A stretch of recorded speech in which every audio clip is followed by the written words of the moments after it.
नमस्कार दोस्तों, स्वागत है आप सभी का मेरे चैनल में। जैसा कि आप सब लोग जानते हैं, जो आर ओ का पेपर होता है उसमें हिंदी जो एक महत्वपूर्ण भूमिका निभाती है, जो कि 60 नंबर का होता है। तो दोस्तों, हिंदी और जीएस मिलाकर 200 नंबर का पेपर होता है। तो आइए चलिए आज हिंदी का पेपर देखते हैं। तो चलिए दोस्तों देखते हैं, शुरू करते हैं। भौतिक का विलोम शब्द है आध्यात्मिक। प्राची शब्द का विपरीत है प्रतीची। समष्टि का विलोम है व्यष्टि। आइए आगे चलते हैं। निम्नलिखित में से विलोम शब्दों की दृष्टि से एक युग्म गलत है। तो इसमें दोस्तों गलत जो है वो हमारा आग्रह का विग्रह नहीं है, आग्रह का दुराग्रह होता है। विधि निषेध सही है, आवाहन विसर्जन सही है और अमीय का हलाहल सही है। विलोम शब्द की दृष्टि से इनमें से सही युग्म कौन सा है? तो आदृत का निरादृत, जबकि आकीर्ण विकीर्ण, इप्सित अभिप्सित और दोष सदोष गलत है। आदृत निरादृत सही है। शुद्ध वर्तनी वाले शब्द का चयन करें, जिसमें से शुद्ध है देदीप्यमान। निम्नलिखित में से अशुद्ध वर्तनी कौन सा है? तो पौराणिक, क्योंकि दोस्तों पौराणिक जो है इस तरह लिखा रहता है, पौराणिक, छोटी ई का मात्रा।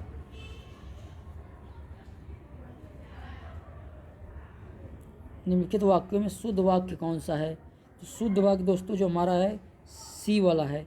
यह कविता अनेक भाव प्रकट करती है। निम्नलिखित में से एक वाक्य शुद्ध है, वह है। तो दोस्तों इसमें से जो शुद्ध है वो डी है। इसके बावजूद हम लोगों से हिंदी लिखने में बहुत भूलें हो जाती है, यही वाला सब सही है। अशुद्ध वाक्य का चयन करना है इसमें से 10वें वाले में से। तो दोस्तों इसमें जो अशुद्ध है बी, देश की वर्तमान मौजूदा हालत ठीक नहीं है। तो इसमें दोस्तों वर्तमान और मौजूदा दोनों का मतलब एक ही होता है, इसलिए गलत है। परंपरा से चली आ रही बात के लिए प्रयुक्त होने वाला शब्द जो है अनुश्रुति, जिसके पास कुछ न हो। वाक्यांश के लिए एक शब्द है अकिंचन। स्वेद से उत्पन्न होने वाले के लिए जो वाक्यांश शब्द है दोस्तों स्वेदज होता है। स्वेद से उत्पन्न होने वाला स्वेदज। उसके बाद हमारा 14वां है, एक मिनट दोस्तों। अपरिणित शब्द निम्नलिखित में से किस वाक्यांश के लिए प्रयुक्त होता है? तो जिसका विवाह न हुआ हो। आइए आगे चलते हैं। क्वेश्चन नंबर 15 यानी प्रश्न संख्या 15।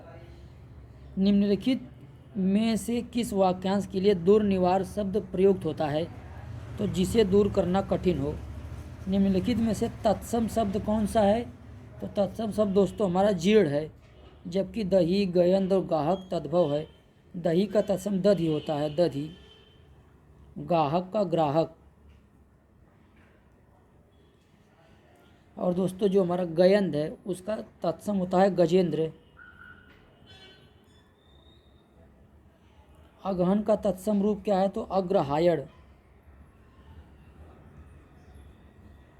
निम्नलिखित में से तद्भव शब्द कौन सा है? चतुर्दश, 14, चतुर्थ और चत्वारि। इसमें से तद्भव यानी हिंदी पूछ रहा है, हिंदी शब्द कौन सा है?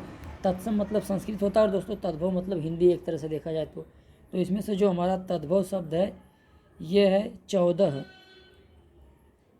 14 इसका जो दोस्तों तत्सम होता है क्या है, सॉरी दोस्तों, जो तत्सम होता है 14 का, इसको लिखते हैं हम चतुर्दश। चतुर्दश। आभ्यंतर का तद्भव क्या है? तो भीतर होता है। करपट का तद्भव रूप कपड़ा है। वह बहुत खाता है। इस वाक्य में बहुत शब्द किस प्रकार का विशेषण है?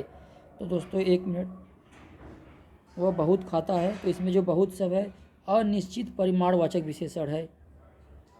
निम्नलिखित वाक्यों में से वह वाक्य चुनिए जिसमें गुणवाचक विशेषण का प्रयोग किया गया है। तो ये पहला ही दोस्तों, नटखट बालक जो है, नटखट उसके गुण को प्रदर्शित करता है। आइए आगे चलते हैं। प्रश्न संख्या 23। सतीश चंचल है। इस वाक्य में चंचल शब्द क्या है? तो दोस्तों जो हमारा चंचल शब्द है ये गुणवाचक विशेषण है। मानसिक विशेषण किस मूल शब्द से बना है? तो मानस से बना है। चारित्रिक विशेषण शब्द का मूल शब्द कौन सा है? तो चरित्र। प्रश्न संख्या 26 से देखते हैं। मीमांसा का सही पर्यायवाची शब्द क्या है? तो मीमांसा का सही पर्यायवाची शब्द दोस्तों है समालोचन। बिजली का पर्यायवाची शब्द है, तो बिजली का पर्यायवाची है सौदामिनी। इसका दोस्तों और पर्यायवाची है चपला, चपला, चंचला, उसके बाद दामिनी, फिर तड़ित, तड़ित। दोस्तों दामिनी की जो मात्रा है इस तरह है दामिनी इत्यादि। निम्नलिखित में से कौन सा शब्द लक्ष्मी का पर्यायवाची नहीं है? तो दोस्तों जो लक्ष्मी का पर्यायवाची नहीं है भारती, क्योंकि भारती सरस्वती का पर्यायवाची है, जबकि रमा, कमला और इंदिरा ये सब लक्ष्मी का पर्यायवाची है। और सरस्वती का दोस्तों और पर्यायवाची शब्द जो है गिरा है, गिरा, शारदा, वीणा पाड़ी, वीणा पाड़ी आदि। निम्नलिखित में से कौन सा शब्द कपड़ा का पर्यायवाची नहीं है? तो कपड़ा का पर्यायवाची दोस्तों इसमें से सभी कपड़ा का पर्यायवाची है वस्त्र, वसन, पट, वासन। लेकिन दोस्तों जो है हमारा आयोग ने वासन को माना है। निम्नलिखित में से कौन सा शब्द मेघ का पर्यायवाची नहीं है?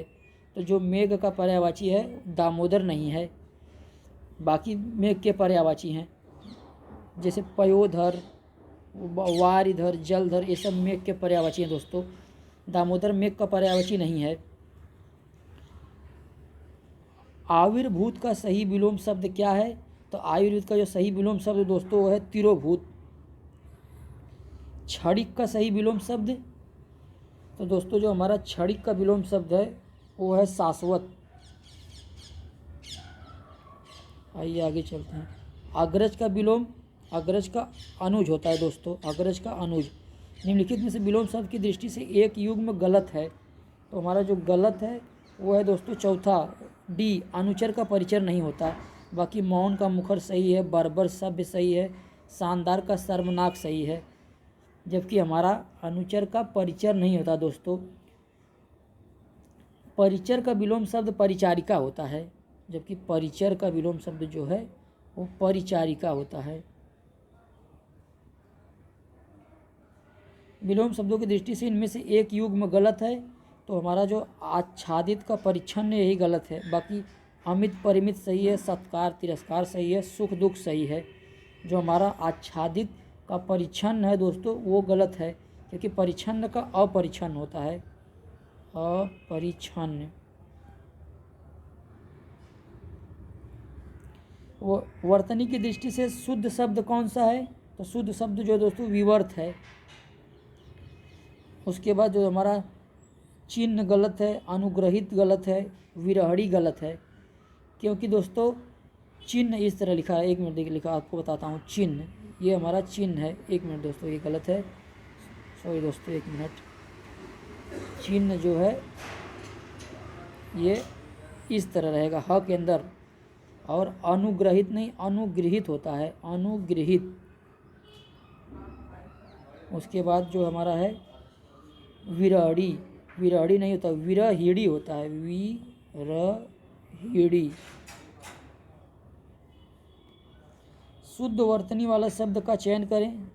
प्रश्न संख्या 37। तो इसमें जो दोस्तों है ज्योत्सना, डी वाला, ये हमारा शुद्ध है। वर्तनी की दृष्टि से कौन सा शब्द अशुद्ध है? तो वैसे तो दोस्तों सभी शब्द शुद्ध हैं, लेकिन जो हमारा आयोग है उसने उत्कर्षता को माना है। आइए आगे चलते हैं। एक मिनट दोस्तों, क्वेश्चन नंबर 39। निम्नलिखित में से एक शुद्ध वाक्य है, तो आइए देखते हैं कुछ। एक मिनट दोस्तों, निम्नलिखित में से एक शुद्ध वाक्य है, तो इसमें से जो हमारा शुद्ध वाक्य है सबसे पहला ही शुद्ध है। प्रत्येक विद्यार्थी को चाहिए कि वह हिंदी की अनेक पुस्तकें पढ़े। निम्नलिखित में से एक वाक्य शुद्ध है। क्वेश्चन प्रश्न संख्या 40। तो 40 में दोस्तों जो हमारा संख्या तीसरा है, उसके घर के पास एक मिठाई की दुकान, यही शुद्ध अशुद्ध है दोस्तों, सॉरी ये अशुद्ध है। उसके घर के पास एक मिठाई की दुकान है। एक मिठाई की दुकान नहीं होगी, मिठाई की एक दुकान होगी। जिसका कोई शत्रु नहीं जन्मा है, वाक्यांश के लिए एक शब्द क्या है? तो दोस्तों उसका जो हमारा आंसर होगा अजात शत्रु। अजय का मतलब होता है जिसे जीता ना जा सके। शत्रुजयी का मतलब होता है जिसने शत्रुओं को जीत लिया हो। और शत्रुविहीन का मतलब होता है जिसका कोई शत्रु न हो, जबकि अजात शत्रु का अर्थ है जिसका कोई शत्रु जन्मा ना हो। खोज करने वाला, इस वाक्यांश के लिए एक शब्द क्या है? तो इस वाक्यांश के लिए एक शब्द है अन्वेषक। जबकि अनुपम का मतलब होता है जिसकी उपमा न दी जा सके। अविंति का मतलब होता है अन्वित का मतलब होता है दोस्तों अन्विति, इसका मतलब होता है अन्वित होने की अवस्था। और निवेशक का मतलब होता है निवेश करने वाला। जिसकी ग्रीवा सुंदर हो, वाक्यांश के लिए एक शब्द क्या है? तो सुग्रीव। जबकि हमारा पार्थिव का मतलब होता है जो पृथ्वी से संबंधित हो। सुधीर का अर्थ होता है जो बहुत धैर्यवान हो। और सुनील का अर्थ होता है दोस्तों जो अत्यधिक नीला हो। जिसका अनुभव इंद्रियों द्वारा न हो सके, इसके लिए एक शब्द कौन सा है? तो इसके लिए जो शब्द है दोस्तों अतीन्द्रिय। उसके बाद जितेंद्र का मतलब होता है जिसने इंद्रियों को जीत लिया हो। अतीन्द्रिय का मतलब जिसका अनुभव इंद्रियों के द्वारा न हो सके। और ऐन्द्रिक का मतलब दोस्तों होता है इंद्रियों से संबंधित। दोस्तों आगे चलते हैं। वाक्यांशों और उनके लिए प्रयुक्त शब्दों के निम्नलिखित युग्मों में सही युग्म का हमें चयन करना है। तो इसमें दोस्तों जो सही है वो हमारा है डी वाला, लौट कर आया हुआ मतलब प्रत्यागत, यही हमारा सही है। जो स्त्री अभिनय करे उसको अभिनेता नहीं दोस्तों अभिनेत्री कहते हैं। उसके बाद जो व्याकरण जानता हो, व्याकरणिक नहीं व्याकरण उसे कहते हैं। आँखों से परे का मतलब दोस्तों होता है अप्रत्यक्ष, ये गलत है, ये तीनों गलत है दोस्तों, जबकि ये सही है, लौट कर आया हुआ मतलब प्रत्यागत। निम्नलिखित में से तत्सम शब्द कौन सा है? तो तत्सम शब्द दोस्तों ओष्ठ है, ओष्ठ। इसका हिंदी मतलब जो तद्भव रूप होता है ओंठ या होठ है, ओंठ या होठ, होठ। जबकि दोस्तों जो हमारा ऊछा है ये उजला का तत्सम है। ऊछा जो है उजला एक मिनट दोस्तों,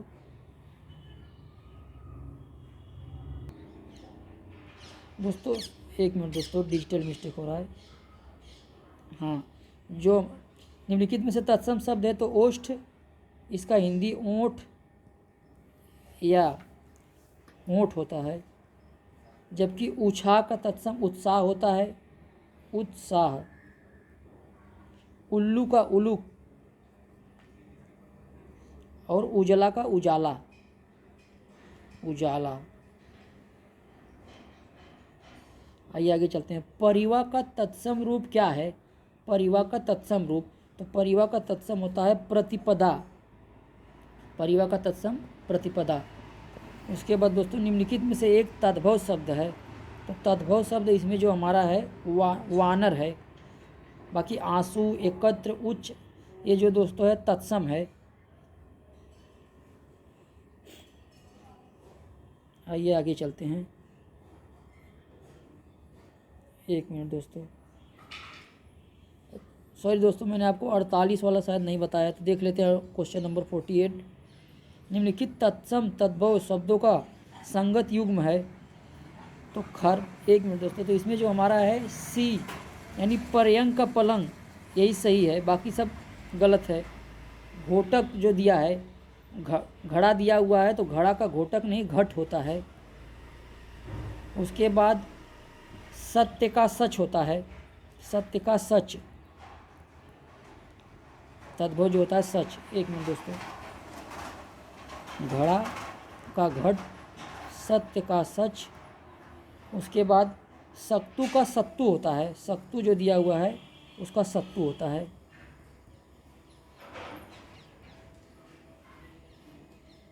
आइए आगे चलते हैं। क्वेश्चन नंबर 49 मैंने आपको पहले बता दिया। कपित्थ का तद्भव शब्द दोस्तों क्या है? एक मिनट दोस्तों, कपित्थ का जो तद्भव है दोस्तों वो है कैथा, कपित का तद्भव शब्द जो है कैथा है। उसके बाद कपूर का तत्सम कर्पूर होता है। और उसके बाद दोस्तों केला का कर्पूर, एक मिनट दोस्तों, कपूर का कर्पूर, केला का कदली और खजूर का खरजूर होता है, खरजूर। निम्नलिखित शब्दों में से कौन सा शब्द गुणवाचक विशेषण है? तो गुणवाचक विशेषण जो उचित दोस्तों गुणवाचक विशेषण है। उसके बाद निम्नलिखित में से कौन सा विशेषण संज्ञा से नहीं बना है? तो हमारा दोस्तों जो है सुंदर, ये संज्ञा से नहीं बना है। निम्नलिखित में से किस वाक्य में उत्तमावस्था गुणवाचक विशेषण विशेष का प्रयोग किया गया है? तो परमानंद कक्षा में सबसे होशियार छात्र है, इसी में किया गया दोस्तों। आइए आगे चलते हैं। प्रश्न संख्या 54, सौर किस मूल शब्द से बना है? तो जो हमारा सौर है वो सूर्य से बना है। निम्नलिखित में से कौन सा शब्द विशेषण है? तो शब्द विशेषण जो है आग्नेय है। आकाश का पर्यायवाची शब्द है, तो आकाश का पर्यायवाची शब्द है दोस्तों शून्य। एक मिनट दोस्तों, हाँ, आकाश का पर्यायवाची शून्य है। सोना का पर्यायवाची शब्द है, सोना का पर्यायवाची दोस्तों कनक है।